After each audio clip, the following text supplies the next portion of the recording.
केवल प्रदुखंडाय नमस्ते नमस्कार जयते ब्रह्मानंदं पुरुषं सिद्धं केवलं ज्ञानमूर्तिं गंगातीतं सदैव आदि लक्ष्मी पुण्यतमं सर्वसाक्षिलितं भावातीतं तिरुगुंडै सद्गुरु चैतन्यं शास्त्रं ब्रह्मातीतं ज्ञाननाथं क्लातीतं तस्मै मंगलम गुरु चतुरूपम मंगलम शब्दार्थ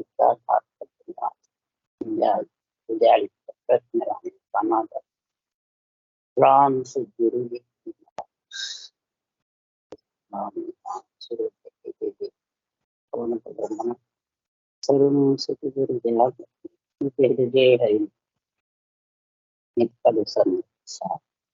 जीवनम सद्धरती का सात सतगुरु ने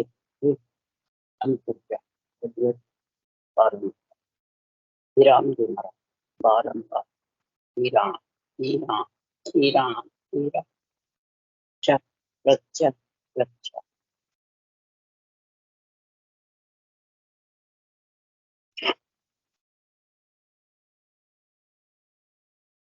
अथे ध्यान समाधि चल रहा है। सदगुरु की इतने दिन ध्यान समाधि की बातें आती थी।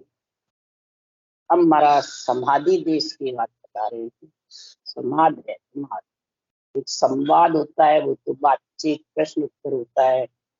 और समाधि है मतलब आत्मा समाधि देश की वासी कब बनी। सब यही समझते हैं, बाँचने वाले हो सुनने वाले हो, कि सतगुरु से देश का वासी बन जाए। महाराज फरमा रहे हैं कि बन गया, बनना है, बनेगा। समाज का महाराज का निर्णय बता रहे हैं कि संसार में सब मलमूत्र खा करके सब जीव बुद्धि बढ़ जाते हैं और समझाने वाले कोई समझाते हैं, बिरला ही सही तरीके से निर्णय करके। तो उसको सुखराम जी महाराज ने दिन का पात्र बताया। चले आपने पाव दिन सो पंथ बतावे, रास्ता जो बतावे समझावे वो दिन का पात्र है। कौन सा रास्ता बतावे? समाधि देश में मिलने का। तो समाधि देश में सतगुरु मिलाते हैं। तो सतगुरु की महाराज फरमाते परिभाषा है क्या? सब सतगुरु सतगुरु गाते हैं, सतगुरु बाँचने वाले हैं, जिन्होंने ग्रंथ बनाया। जो है कि ग्रंथ है कि सांसों सांस विधि है कि अनुभे ज्ञान है कि अनुभे ज्ञान का जो आध्यात्मिक निर्णय है। अब किसमें मन लगेगा उसके लिए सद्गुरुदेव समझा रहे हैं कि माया मोह भरम की रजनी सूता जीव अघाई, सतगुरु वाज करी एक ऐसी राम कहो मेरा भाई। सदगुरु ही आवाज करते हैं, मैंने ये ग्रंथ बनाते हैं, भगवत वचन भगवत सृजनहार बुलवाते हैं। और जिसको सदगुरु की पदवी है सदग्रंथ बनाने की, वो ये आवाज निकाल करके ये ग्रंथ बनाते। सदगुरु यानी सदग्रंथ बनाने की पदवी केवली भगवंतों को है। और महाराज फरमाते हैं जब केवली भगवंत तो चले जाते हैं और उनका ग्रंथ ज्ञान मृत्युलोक में रहता है, तब जो जीव अघाई माया मोह भ्रम की रजनी में, तो वो ग्रंथ भी पढ़ते हैं तो समझते कि क्या लिखा हुआ है। जब सदगुरु आवाज करी एक ऐसी, सदगुरु आवाज कैसी करते हैं कि इस राम नाम को सांसों सांस में रट ले, ये आवाज करते हैं सबसे प्रथम। जब ये आवाज सदगुरु करते हैं तब सुखराम जी महाराज को ये भक्ति करते करते करते करते जब त्रिवेणी के धाम त्रिकुटी में आ जाता है, त्रिवेणी के धाम जब सुखमणा में रटना चलने लग जाती है, सुखमणा में ध्यान रहता है, तब समाधि का गुण आ जाता है। ध्यान समाधि हुई, ब्रह्म समाधि हुई, इखर समाधि हुई, सत्ता समाधि, शून्य समाधि, पांचों समाधि का गुण और पांचों समाधि का महाराज परमात्मा परिचय कौन कराता है? उसके लिए सुखराम जी उदाहरण देके समझा रहे हैं। तो ज्यों गुण न्यारो राग में, यूं चर्चा में हो, जा चर्चा शुद्ध होय भेड़ दूजो नहीं सागे, यो चर्चा भो जाग हुए, गुण एक नहीं माय। महाराज फरमाते हैं जैसे राग खट रागों में गुण अलग अलग है, अगर खट रागों को एक साथ ही बगाओगे तो एक भी गुण प्रकट। तो वाणी तो केवल ज्ञान है, सतगुरु विधि है, सत्य केवल ज्ञान है, भगवत वचन है, और इनको ही महाराज ने अनबे ज्ञान ही सतगुरु है और सृजनहार के परब्रह्म के वचन है। तो महाराज फरमाते हैं कि जैसे राग में गुण है, एक एक राग गाओगे और फिर उसका एक एक गुण प्रकट होगा, ऐसे ही चर्चा में गुण। और चर्चा कौन सी? आध्यात्मिक निर्णय। अगर इसका बेरंग निर्णय कर दिया तो न गुरु में समझोगे न सतगुरु में, न ये समाधि का गुण आने होगा। इसलिए सुखराम जी महाराज कह रहे चर्चा शुद्ध होनी चाहिए, इसमें किसी प्रकार का रूप का भेड़ नहीं चाहिए। अगर रूप का भेड़ करते तो सुखराम जी महाराज रूप छोड़ के जाते। केवली भगवंत ने रूप नहीं छोड़ा। अगर रूप में सब फंस गए तो मेरा ये सता जागृत होने का जो गुण है वो छिप है। जे परचा बायरला होवे तो केवल लजायो आए, केवल लाज जाए। यमने केवल्य भक्ति का जो नेंच निज नाम जागृत होने का गुण है वो छिप जाए। इसलिए चर्चा शुद्ध हो ये भेड़ दूजो नहीं सागे, कोई प्रकार का इसमें रूप का भेड़ नहीं चाहिए। रूप के आधार बिना ग्रंथ बचेगा नहीं। उसके लिए सुखराम जी ने कह दिया दिन के पात्र हैं जो रास्ता बताता है। इसलिए सुखराम जी महाराज कह रहे चर्चा तो बहुत जगह होती है मेरे ज्ञान की, पर गुण एक नहीं प्रकट होता है। कौन सा गुण? ये पांचों समाधि का गुण चाहिए। पांचों समाधि में एक समझ चाहिए, नहीं तो बाँचने वाले को तो चाहिए, तभी वो सुनने वाले को समझा सकेगा, नहीं तो कैसे समझाए? क्यों कि रहनी चर्चा बात लिव ए तीन विचारी, और निर्भय शब्द उच्चार प्रेम सु बोले आई, और जहाँ जागे वो नाम नख चक के माई। चर्चा रहनी बात रहनी चर्चा लिव एक कौन विद होई। रहनी चर्चा बातचीत, इसको चर्चा कहते हैं, और लिव ये तीन है। रहने का मतलब 8 अंग 64 लक्षण का है, चर्चा का मतलब आध्यात्मिक निर्णय चाहिए, और लिव बंद सिमरन कौन सा मोक्ष ले जाता है, कौन सी पांचों समाधि का आनंद आता है, कौन सी लिव चाहिए, ये तीन का विचार करेगा तब वो मेरे शब्दों का निर्भय उच्चारण करेगा। निर्भय, भय से रहित इन शब्दों का जब उच्चारण करेगा और प्रेम से खुद उस देश में समझ करके उस देश का आनंद लेकर के फिर बताए, तो नख चक में ये महाराज फरमाते हैं जा नाम इस आध्यात्मिक निर्णय से जाग जाएगा सुनने वाले। ऐसा महाराज गुण बता रहे हैं। वो जहां जागे वो नाम नख चक के माई, तो सुनते ही पीड़ उठ जाएगी आत्मा को। ऐसा निरपक्ष निर्णय होगा, ऐसी चर्चा शुद्ध होगी, क्योंकि आत्मा बाँचने वाले की भी ब्रह्म, सुनने वाले की ब्रह्म। बाँचने वाला का पंच तत्व शरीर, सुनने वाले का पंच तत्व शरीर। बाँचने वाले का परमात्मा एक, सुनने वाले का भी एक, और ज्ञान भी केवली भगवंतों का एक ही परमात्मा में मिलने का बता रहे। क्यों कि सारी सृष्टि का राजा महाराजा कौन है? परब्रह्म।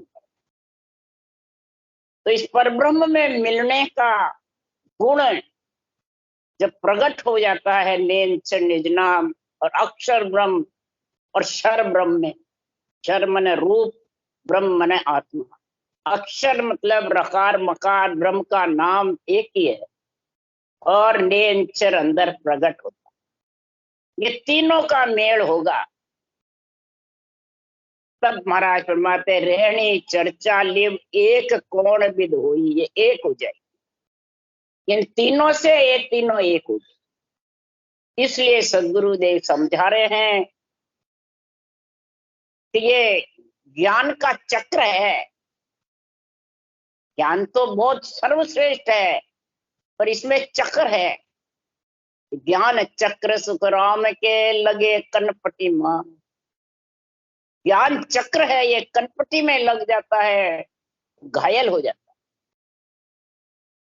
और बुद्धि पे लग जाता है तो विवेक आ जाता है। घायल कौन होता है? कनपटी में किसके लगता है? जो शरीरधारी मैं गुरु और मेरे चेले और सब देवता एवता सब आठ, उसके कनपटी में लगता है आध्यात्मिक में, और उठ उठ के भगते। ये तो हमारे को ही सुना रहे हैं, बस हमारे को ही सुना रहे। महाराज फरमाते हैं किसको सुनाएंगे? खुद भी सुनो और बैठा सामने वो सुनो। बेचारे जो नवदा भक्ति कर रहे हैं, दूसरे करे, वो सुनने को भी नहीं आते हैं, तो उनके लिए महाराज करे क्या? जो सुनने आते हैं और बाँच रहे हैं, उनके लिए महाराज का ज्ञान है। तो ये जिसके कनपटी में लगता है तो वो घायल हो जाता है, और बुद्धि पे लगता है तो विवेक और वैराग। इसी प्रकार इसका उदाहरण देते हैं शास्त्रों का कि अश्वत्थामा के पास नारायण शस्त्र का गुण था, द्रोणाचार्य के पुत्र थे। तो महाराज फरमाते हैं कि जब द्रोणाचार्य ने अश्वत्थामा को समझाया तो नारायण शस्त्र पांडवों के ऊपर चला दिया। अब वो नारायण शस्त्र पांडवों पे हटे नहीं, और घूमता रहे, चल रहा खूब जबरदस्त। अब भीम जोरदार ताकतवर, तो वो उससे लड़ना चाहे तो लड़ाई कर सकते हैं नारायण शस्त्र से। ये महापुरुषों का जो केवल ज्ञान है, ये शस्त्र नारायण शस्त्र है, ये चक्र है। विष्णु भगवान का जो चक्र है ना, वो चक्र। अब इस चक्र को कैसे महाराज फरमाते अंदर उतारे या बाद विवाद में चला दे। अब वो जबरदस्त चक्र था। कृष्ण भगवान ने कहा कि पांचों पांडवों को आप हाथ जोड़ करके और माफी मांग लो चक्र से, कि हमारे में हिम्मत इतनी है नहीं, हम लड़ नहीं सकते आपसे, और आप निर्मल पड़ जाओगे तो वो चक्र अपने आप शांत हो जाए। तब फिर वो कृष्ण भगवान के कहने से पांचों पांडव हाथ जोड़ करके और निर्मल हो करके, मतलब शीतल हो गए, आप हमें माफी चाहो, हम आपसे हम लड़ नहीं सकते। महाभारत सारे में चक्र नहीं तो सबका खात्मा किया, और अदृश्य रहता, दिखता भी नहीं। इसी प्रकार ये केवल ज्ञान है, ये दिखता नहीं। बाँचने वाले सुनने वाले के लगता है ये चक्र जबरदस्त है। ये ज्ञान चक्र है सुखराम जी महाराज। किसके लिए है? महाराज फरमाते हैं इस ज्ञान के लिए किसी का प्रतिबंध नहीं है कि ज्ञान मेरा है, वो कहे मेरा है, वो कहे नहीं मेरे को अज्ञा, वो कहे नहीं मेरे को अज्ञा है। ये बहुत राग द्वेष झगड़े मेरी तेरी के होते हैं। तो सुखराम जी महाराज कह रहे हैं कि ये चक्र है, ये किसी का भी नहीं, चारों मेर गोल घूमता रहता है, चाहे बांचने वाला हो और चाहे छूने वाला हो। सदगुरुदेव फरमाते किसी पे इसका, महाराज फरमाते हैं दबाव नहीं, न इसको कोई दबा सकता है। निर्मल होकर के और बुद्धि पे लगा करके धारण कर लेते हैं तो ये अंदर आ जाए। ये ज्ञान, अणबे ज्ञान फिर समझ में आने लग जाता, और समझ में आके महाराज फरमाते ऐसा गुण प्रकट होता है, इमृत बरसे कण झड़े, बागे राग अनेक, मुख आगे सुख राम के, क्यों नहीं चाले पे। त्रिवेणी के घाट में एक तमासो, देवल में सुख राम के, निस्दिन बोले मोर। शरीर रूपी देवल के अंदर इस त्रिवेणी के घाट में सुखमणा की दार जब भजन होता है, तो ध्यान समाधि का जब गुण लग जाता है, तो त्रिवेणी के घाट में जैसे देवल में मोर बोल रहे हैं। अनुभव करके देखते हैं कि भाई कोई है तो नहीं, परंतु ये सत्संबद है, ये ऐसी जबरदस्त धुन गर्जना करने लगी, नहीं रटना करे तो भी गर्जना कर रही है। और फिर त्रिगुटी के धाम पे ऐसा गुण हो जाता है, तो ध्यान समाधि से उस सूरत को लगाना नहीं पड़ता है, मेरुदंड तक सूरत लगाना पड़ता है। और त्रिवेणी में ये सत्संबद ऐसा जबर हो जाता है कि ये आत्मा को खींचता, सूरत को खींचता है। तू आजा मेरे में भी, तू आजा। इसलिए सुखराम जी यहाँ कह रहे हैं कि त्रिवेणी के घाट, त्रिवेणी का घाट कहते हैं सुखमणा की दार भजन। तो देखा निरत निहार के, ए तो मोर न होय, निज हंसा सुखराम के, आन विराजा जग। निरत से हमने परखा, ध्यान सूरत से लगाया, समझा कि ऐसी शब्द की घोर धुनी हो रही है। ये मोर नहीं, रूप नहीं, रंग नहीं, वर्ण नहीं, ज्योति नहीं, उजाला नहीं, और शब्द की गर्नाट हुई है। भजन नहीं करे तो भी, ध्यान नहीं रखे तो भी, कोई क्या भाई ध्यान रखे जब हो, नहीं, इसमें जरूरत ही नहीं है, वो तो ऑटोमेटिक हो जाता है। इतना जबरदस्त, क्यों कुदरत कला उसी को कहते हैं, कुदरती घटनाती रहती है। ये भक्ति का ऐसा जबरदस्त पराक्रम है, इस ज्ञान के निरपेक्ष निर्णय आध्यात्मिक का ऐसा गुण है कि महाराज फरमाते हैं त्रिवेणी के घाट में हीरा चुने अमोल, हंसा को सुख राम के, जुग जुग बांध्यो तो। जुगान जुग से हंसा ये तोल करना आत्मा चाहती थी, परंतु ये माया ब्रह्म के साथ बंद करके, और ऐसा हंस वृत्ति आत्मा नहीं बनी जो माया से निराकार आत्मा होती हुई भी साकार से अलग नहीं। ये तोल त्रिवेणी के घाट में आता है, यहाँ तोल है बराबर पलड़े का, ऐसा इस स्थान पे हुआ। तो केड़ा करे किलोड़ सो, हंसे अरक अपार, तीर नेर सुख राम के, न्यारा कियो विचार।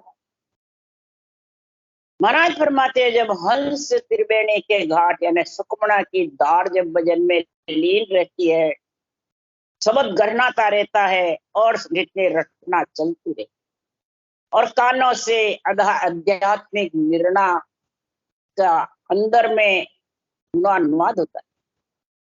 आध्यात्मिक निर्णय क्या है, शब्दों का अंदर में विचार होता है, बुद्धि से निश्चय होता है।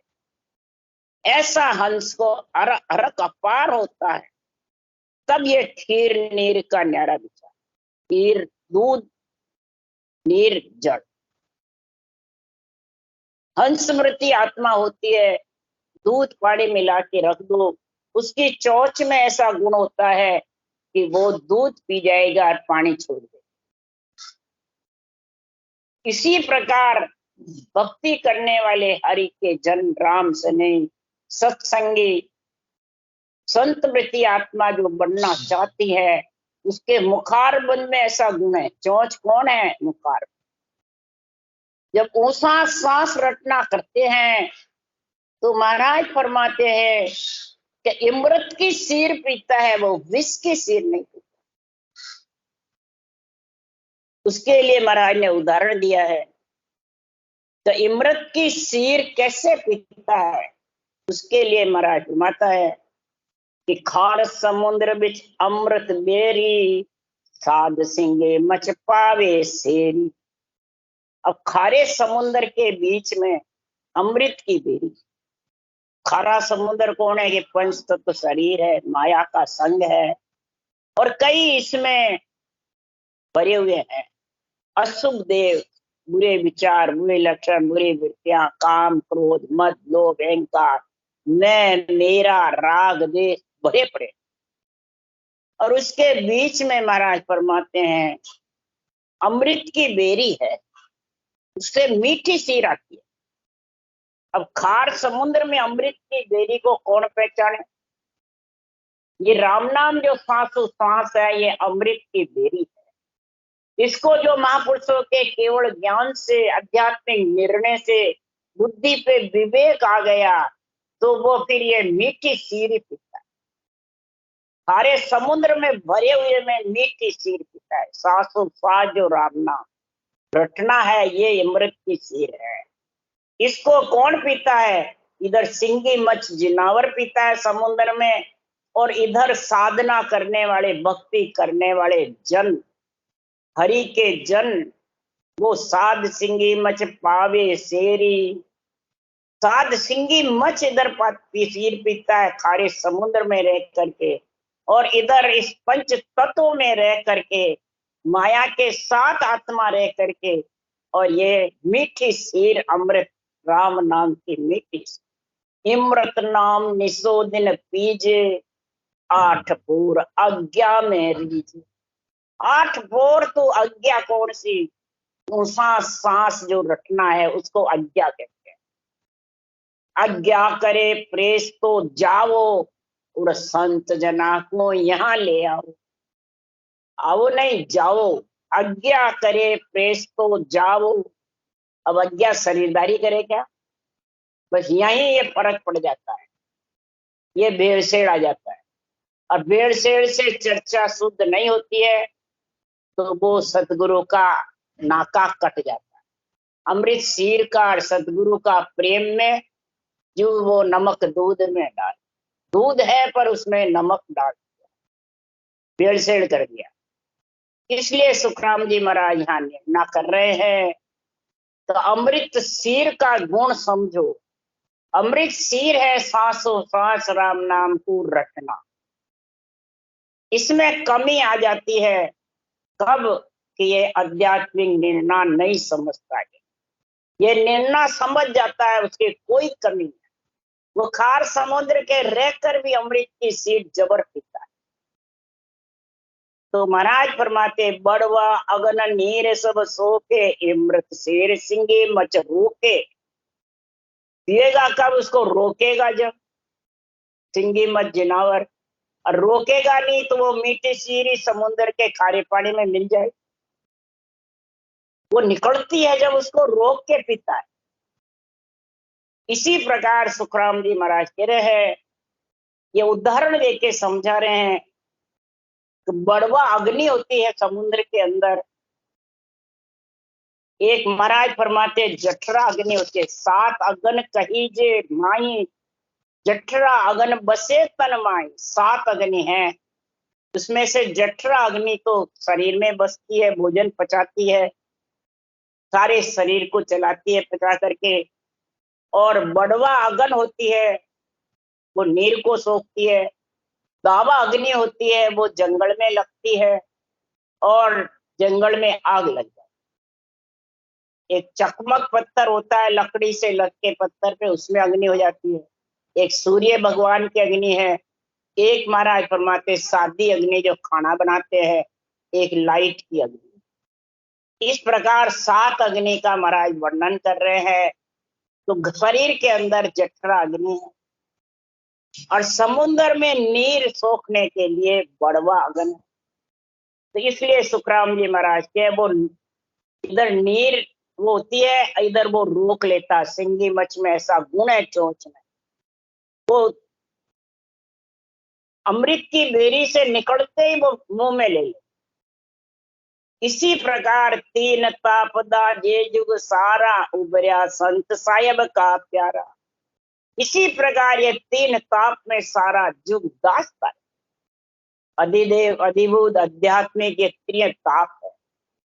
ये तापों का इतना जबरदस्त गुण है, इन तापों के जोर से मीठी सीट पी नहीं कहता है, सुनता भी है, पर पीता वही है जो ये 3 ताप से महाराज परमात्मा ध्यान रख के छुटकारा पाए।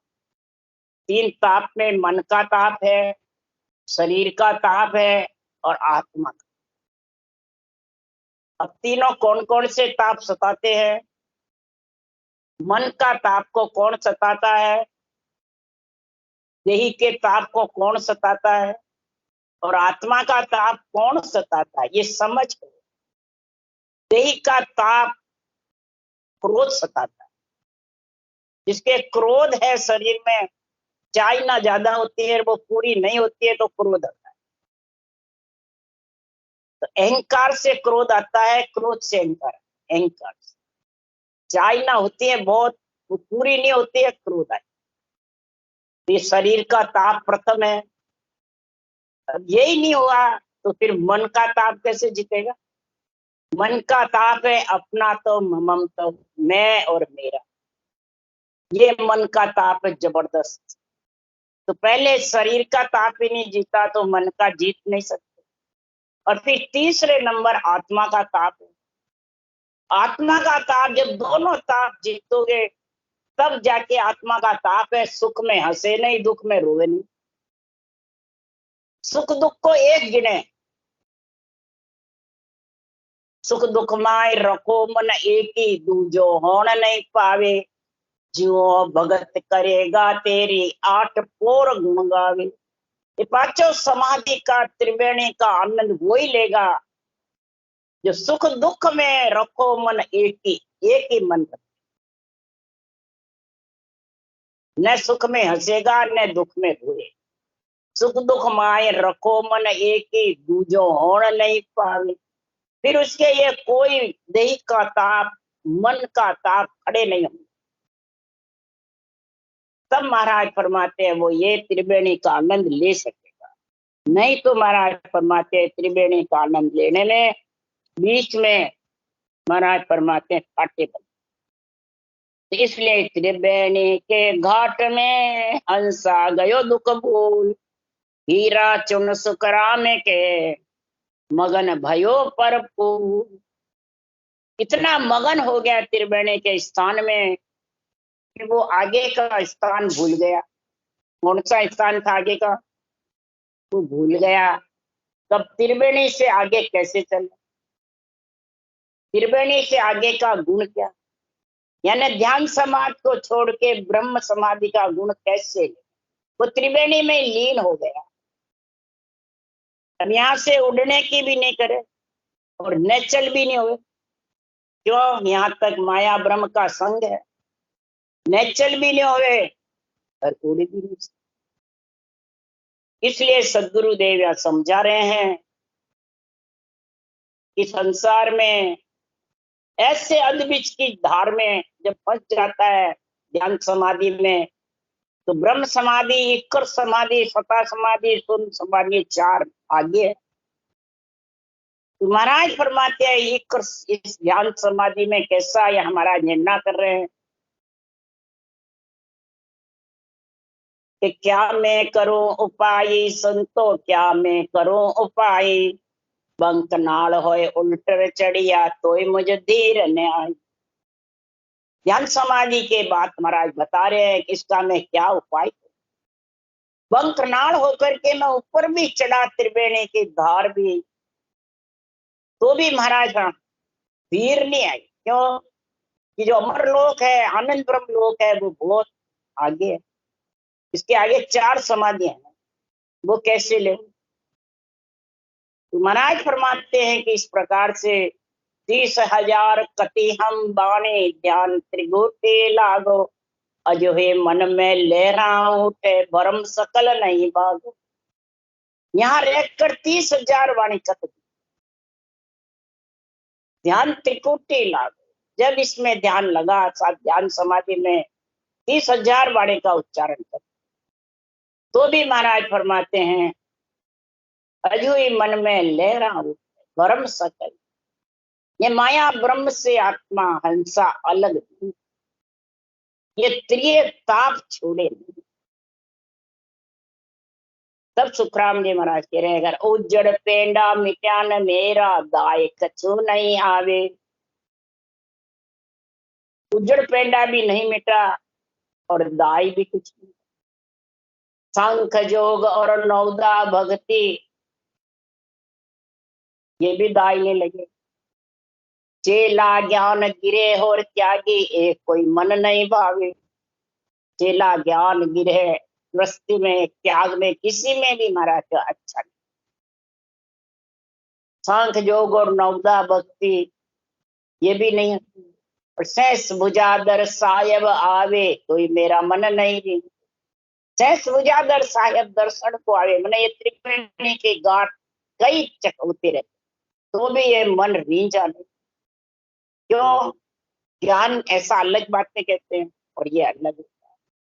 जंतर मंतर वेद पुराना पढ़ पढ़ सब तज खाया। जंतर है, मंत्र, वेद पुराना सब पढ़ पढ़ के तज जाना है। छोड़ दिए तो भी महाराज फरमाते देश को जाप अजब को जग में कहिए ए मुझ दाय न लगा। वो जाप अजब को जग कहिए ए मुझ दाय, ये भी दाय नहीं। कै सुखराम एक मई सूझ देश मुलक मरो आगो। इन कारण आप बिरह उदासी ध्यान मान लाग। सदगुरुदेव फरमाते हैं ऐसा सूझ रहा है देश मुलक आगा है। इस ज्ञान को संभाला और ध्वजा बांध निशान रोपा जबरदस्त, तब मालूम पड़ा कि ये देश बहुत आगे। अभी तक समाज में 4 समाधि का गुण आनंद लेना बाकी है। तब फिर महाराज फरमाते ज्ञान संभाल करके और यहाँ पे नेत्र खोल करके जबर रटना करनी पड़ती है, तब जाके महाराज फरमाते हैं ये आत्मा आगे की समाज का आनंद ले सकती है। अगर यहाँ नेत्र बंद करके बैठा रहा बस, रटना चले तो ठीक, नहीं चले तो ठीक, बस आनंद है, बस मस्त है, आनंद है। धुनी तो आ ही रही है, बस मस्त है, बस हो जाए पूरे। तो महाराज फरमाते हैं वो अधूरे रह जाएंगे और संसार में वो काल से और कामना से अलग नहीं। काल और कामना से अलग तो जब ही होंगे कि सता समाधि का आनंद। और सता समाधि का आनंद जब आएगा कि ब्रह्म समाधि में ब्रह्म नेत्र खुलेंगे।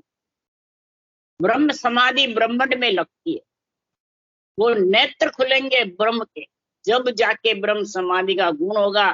फिर ये अणबे ज्ञान चाचरी मुद्रा जागृत होगी, जब समझ में आए, जब समझेंगे कौन निष्पक्ष बोल रहा है, कौन पक्ष में, कौन आध्यात्मिक निर्णय करता है, कौन बेरंग करता है।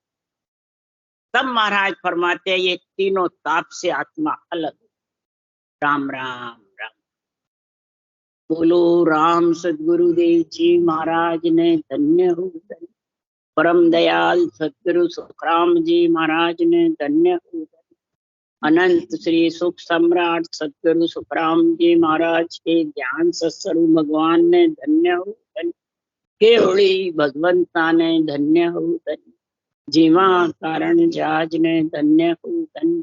मोक्ष के मालका ने धन्य हो। अनंत कोटि संतान है, धन्य हो धन्य। राम सभा से राम राम हरो, सबने राम राम राम राम राम राम राम राम।